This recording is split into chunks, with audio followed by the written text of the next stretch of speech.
آپ صلی اللہ علیہ وسلم کو جو اللہ تعالیٰ نے مبعوث فرمایا ہے اور جس جگہ مبعوث فرمایا ہے اس کا بھی حکم دیا کہ آپ، اور یہ اس بات کی وضاحت کی کہ اللہ کے نبی صلی اللہ علیہ وسلم کی بعثت کیوں ہوئی ہے، لِتُنذِرَ قَوْمًا مَا أُنذِرَ آبَاؤُهُمْ فَهُمْ غَافِلُونَ، کہ تاکہ آپ ایسی قوم کو اللہ کے عذاب سے ڈرا دیں جن کے آباء و اجداد کو نہیں ڈرایا گیا تھا۔ اس سے مراد مکہ المکرمہ کے مشرکین ہیں، مکہ المکرمہ اور ارد گرد کے جو لوگ تھے وہ ہیں۔ کیوں؟ کیونکہ آپ صلی اللہ علیہ وسلم سے پہلے بنی اسماعیل میں، اس مکہ المکرمہ میں خصوصاً اور بنی اسماعیل میں اور کوئی نبی نہیں آیا تھا، یعنی حضرت اسماعیل تھے، حضرت اسماعیل کے بعد اور کوئی نبی نہیں آیا، ڈائریکٹ محمد صلی اللہ علیہ وسلم اخیر میں آئے۔ نبوت کا سلسلہ بنی اسرائیل میں جاری رہا، لیکن حضرت ابراہیم کے جو بیٹے تھے حضرت اسماعیل وہ نبی تھے، اور ان کے بعد پھر ان کی نسل میں کوئی نبی نہیں آئے، بس اخیر میں محمد صلی اللہ علیہ وسلم آئے۔ تو جن کے پاس اللہ کے نبی کو مبعوث کیا گیا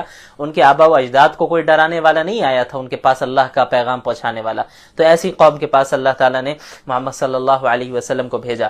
اس کے بعد آیت نمبر 13 سے 3 رسولوں کا ذکر ہے۔ وَضْرِبْ لَهُمْ مَثَلًا أَصْحَابَ الْقَرْيَةِ إِذْ جَاءَهَا الْمُرْسَلُونَ، ایک علاقہ تھا جہاں اللہ تعالیٰ نے 2 رسولوں کو ایک ساتھ بھیجا اس قوم کے پاس، اس بستی کے پاس، کہ اللہ کی آیتوں کی تبلیغ کرے، انہیں ایمان والوں کو خوشخبری سنائے، انکار کرنے والوں کو اللہ کے عذاب سے ڈرائے۔ تو ان کی قوم نے دونوں رسولوں کو جھٹلا دیا۔ پھر اللہ تعالیٰ نے ایک تیسرے رسول کو بھی وہیں بھیجا، فَعَزَّزْنَاهُمْ بِثَالِثٍ، اللہ تعالیٰ نے تیسرے رسول کو بھی بھیجا ان کی تائید کے لیے۔ تو تین رسولوں نے ایک ساتھ انہیں دعوت دی، لیکن اس کے باوجود ان لوگوں نے انہیں جھٹلایا۔ اور ایک شخص تھا، وَجَاءَ مِنْ أَقْصَى الْمَدِينَةِ رَجُلٌ يَسْعَىٰ قَالَ يَا قَوْمِ اتَّبِعُوا الْمُرْسَلِينَ، ایک شخص دور دراز علاقے سے، شہر کے دور علاقے سے آتا ہے، وہ ان نبی پر ایمان لے آتا ہے اور اپنی قوم سے کہتا ہے کہ اے میری قوم، ان رسولوں کی اتباع کرو، یہ سچ کہہ رہے ہیں۔ اب یہ شخص کون تھا؟ بعض روایات سے پتہ چلتا ہے کہ ان کا نام حبیب بن اسماعیل تھا، یہ بڑھئی کا کام کیا کرتے تھے۔ تو انہوں نے اپنی قوم کو دعوت دی اور ہر طرح سے سمجھایا، لیکن ان کی قوم نے پھر بھی نہ مانا اور تینوں رسولوں کو جھٹلایا، یہاں تک کہ یہ جو شخص ہے حبیب بن اسماعیل نجار، ان کی قوم نے انہیں قتل بھی کر دیا۔ تو اللہ تعالیٰ نے پھر ان کے انتقال کے بعد جو ان کو شہید کر دیا گیا، اس کے بعد جو معاملہ ہے اس کا ذکر فرمایا، قیل ادخل الجنہ، ان سے کہا گیا حبیب نجار سے کہ اب آپ جنت میں داخل ہوں، یعنی جنت کی نعمتوں میں رہیں۔ اصل جنت میں داخلہ تو قیامت قائم ہونے کے بعد ہونا ہے، لیکن برزخ میں ہی جنت کی نعمتیں بہت سی دے دی جاتی ہیں۔ تو یہ کہنے لگے، قال یا لیت قومی یعلمون، کاش میری قوم کو معلوم چل جائے، کاش میری قوم کو پتہ چل جاتا کہ اللہ نے مجھے کیا کیا نعمتیں دی ہیں، انہوں نے مجھے قتل کر دیا۔ تو اللہ تعالیٰ نے پھر ان کی قوم کے ساتھ یہ معاملہ فرمایا، آیت نمبر 28، کہ انہیں ہلاک کر دیا۔ اور ہلاک کرنے کے لیے اللہ کو کوئی آسمان سے کوئی بہت زیادہ فوج اتارنی نہیں پڑی، اللہ نہیں اتارنے والے تھے کوئی فوج آسمان سے انہیں ختم کرنے کے لیے۔ اللہ نے فرمایا وَمَا أَنزَلْنَا عَلَىٰ قَوْمِهِ مِن بَعْدِهِ مِن جُندٍ مِّنَ السَّمَاءِ، ہم نے انہیں ہلاک کرنے کے لیے آسمان سے کوئی فوج نہیں اتاری۔ وَمَا كُنَّا مُنزِلِينَ، اور إِن كَانَتْ إِلَّا صَيْحَةً وَاحِدَةً، بس وہ ایک چیخ تھی، اللہ تعالیٰ نے ایک چیخ کے ذریعے پوری قوم کو ختم کر دیا، اور چیخ ماری، اور یعنی اللہ تعالیٰ نے حکم دیا ایک فرشتے کو کہ آپ چیخ لگائیں، اور اس فرشتے کی آواز سے، اس چیخ سے پوری قوم کے جو ہے وہ سینے پھٹ گئے، کلیجے پھٹنے لگے، اور وہ جو ہے سب کے سب مر گئے۔ تو اللہ تعالیٰ نے اس طرح صرف ایک چیخ کے ہی ذریعے پوری قوم کو ختم کر دیا، برباد کر دیا۔ تو اللہ تعالیٰ کے ساتھ مقابلہ کرنا اور اللہ سے یہ سمجھنا کہ ہم اللہ سے مقابلہ کریں گے اور غالب آ جائیں گے، یہ حماقت ہے، یہ بے وقوفی ہے۔ اللہ کا مقابلہ کون کر سکتا ہے؟ تو جو اللہ کی اطاعت کرے گا وہی کامیاب ہونے والا ہے۔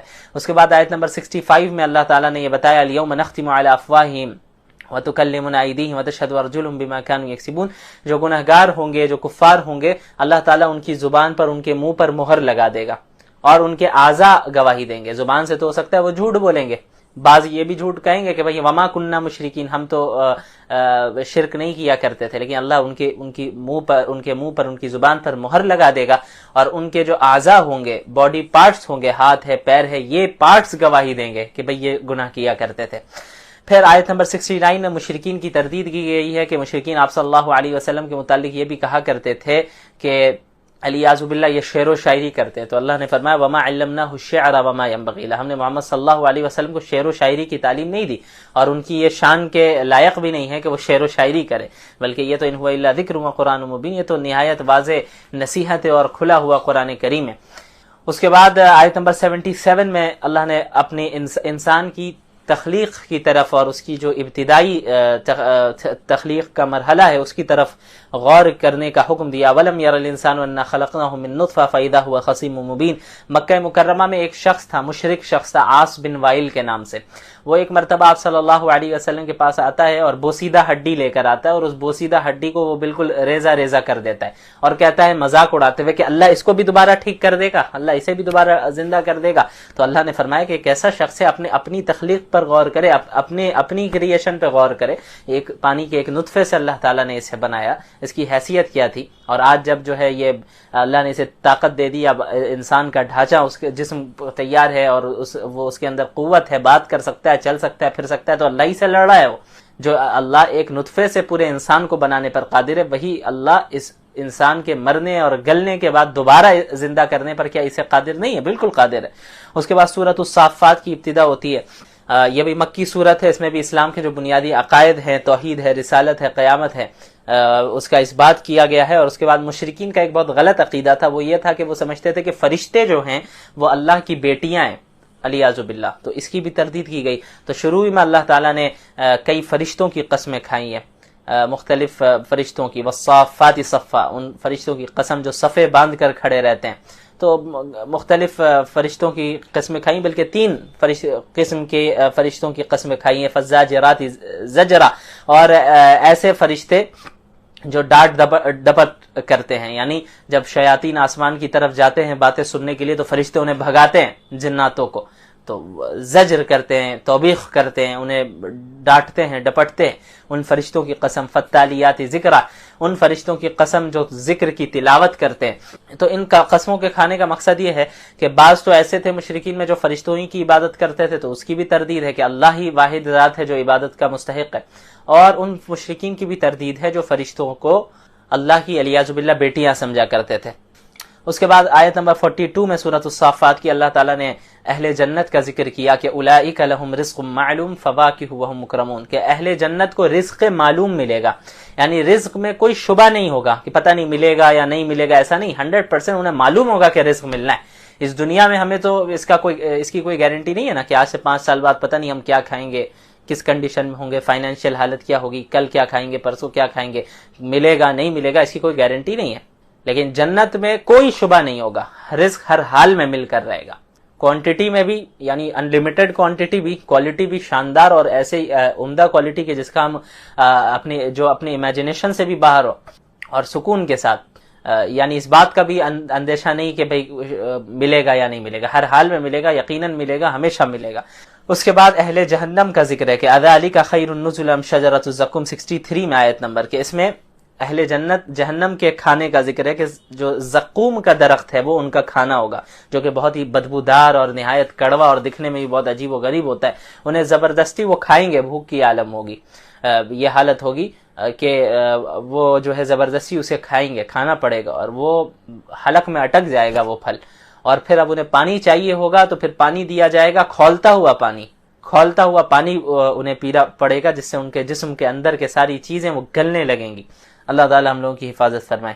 اس کے بعد آیت نمبر 75 سے مختلف انبیاء علیہ الصلوۃ والسلام کا ذکر شروع ہو رہا ہے. حضرت نوح، حضرت ابراہیم، حضرت موسیٰ، حضرت ہارون، حضرت لوط، حضرت یونس علیہ الصلوۃ والسلام کے واقعات بتائے گئے. حضرت نوح علیہ الصلوۃ والسلام نے 950 سال تک دعوت دی، لوگوں نے نہیں مانا، انہوں نے دعا کی تو اللہ نے ان کی دعا کو قبول فرمایا اور حکم دیا کہ کشتی بنائیں اور کشتی میں آپ اور مومنین سوار ہو جائیں.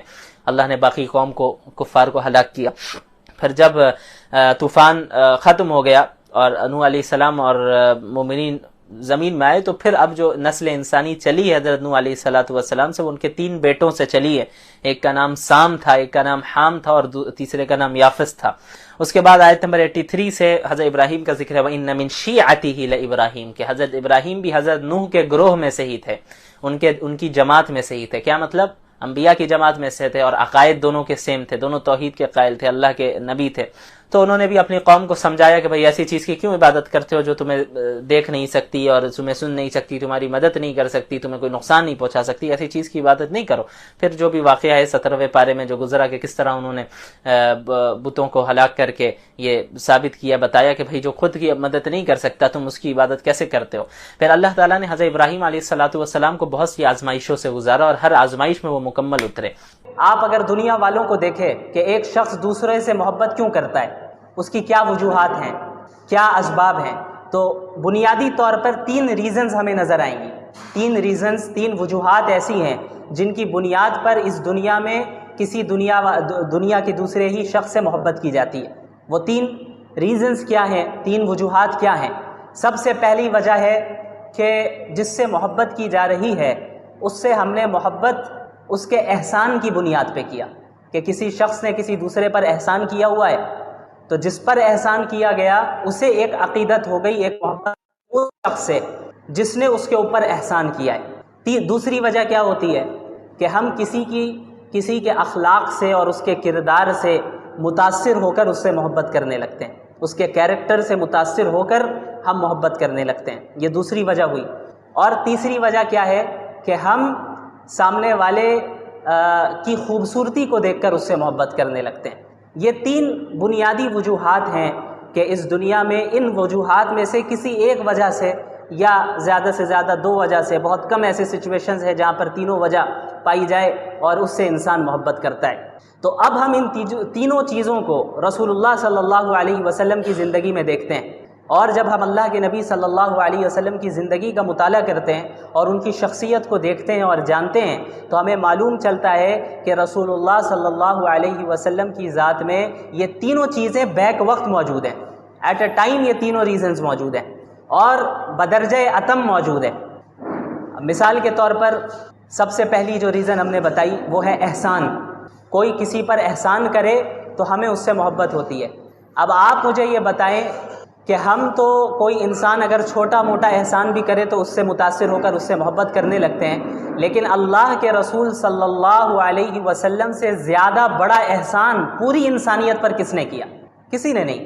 پوری انسانیت تاریکی میں، گمراہی میں مبتلا تھی، جہنم کے دہانے پر کھڑی تھی، لیکن اللہ کے رسول صلی اللہ علیہ وسلم کی بعثت ہوتی ہے اور آپ صلی اللہ علیہ وسلم کے ذریعے سے اللہ تعالیٰ نے پوری انسانیت کو راہ دکھائی۔ اگر اللہ کے رسول صلی اللہ علیہ وسلم نہیں آتے تو کیا ہمیں زندگی گزارنے کا طریقہ معلوم ہوتا؟ نہیں معلوم ہوتا۔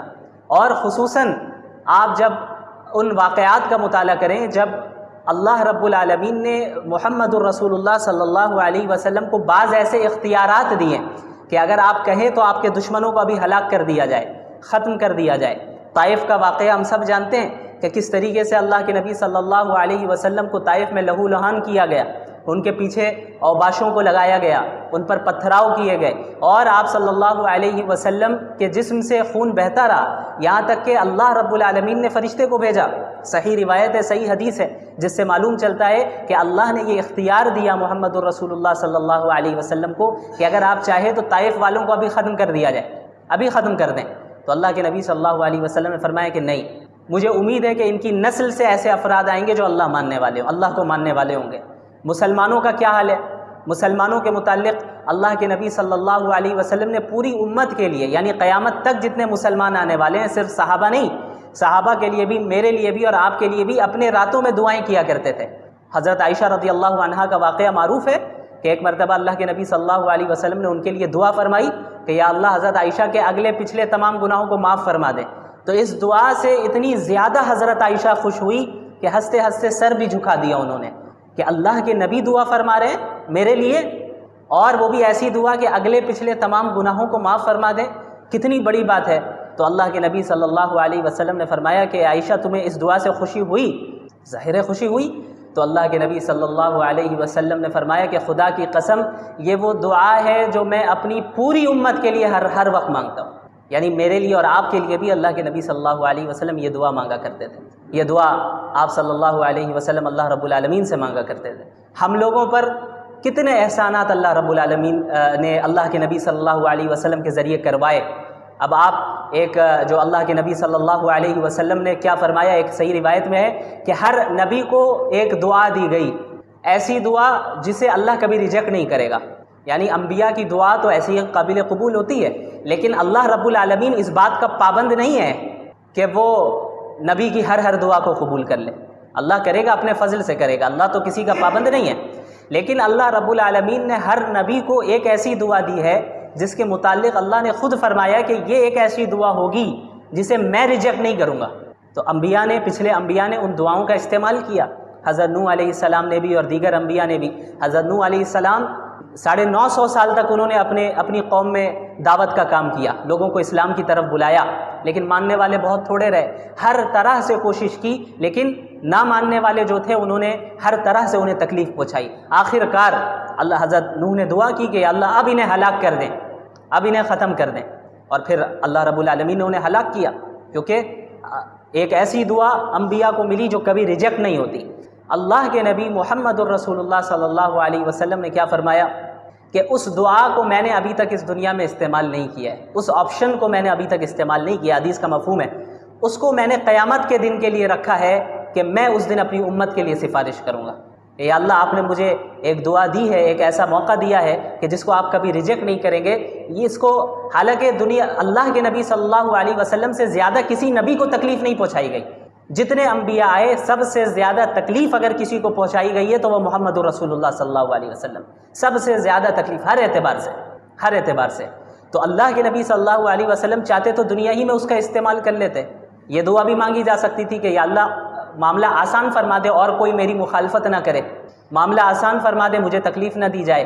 میرے گھر والوں کو شہید کیا جا رہا ہے، تکلیف پہنچائی جا رہی ہے، صحابہ کو شہید کیا جا رہا ہے، یہ نہ ہو. یہ بھی مانگی جا سکتی تھی یہ دعا. لیکن اللہ کے نبی صلی اللہ علیہ وسلم نے اس آپشن کو محفوظ رکھا، بچا کے رکھا کہ قیامت کے دن پوری امت کے لیے سفارش کروں گا.